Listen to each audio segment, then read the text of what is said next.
When I was in my early 20s, I lived in Ohio, and there weren't that many places to go out dancing, but there was this gay nightclub, and they had a goth night, and I met this tall Russian goth boy who had a split tongue like a lizard. He loved eating turkey burgers and drinking coffee.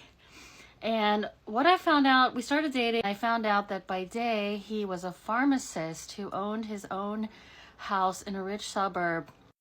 So one day, so we start dating, and then one day I go over to his place and see how big it is, and how it's big, but he doesn't have a lot of furniture and there aren't a lot of places to sit. I spend the night and it's a mediocre time.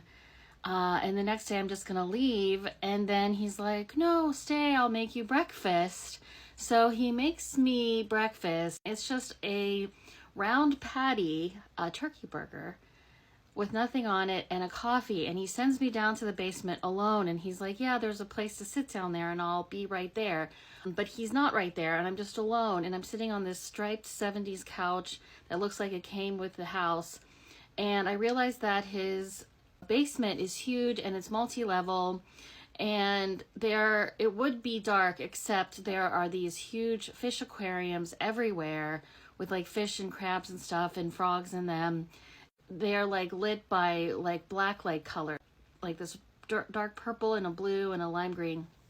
And then I look below me on the lower level, and there's this huge short wide aquarium full of sand and water that looks empty. I'm like, that kind of looks like a coffin. At first I think it's empty, and when I look closer, it turns out there's stingrays like bubbling at the bottom, blah, blah, blah. And I'm like, oh my god, is he like trying to feed me to the fishes? It turns out he was just really a weird guy.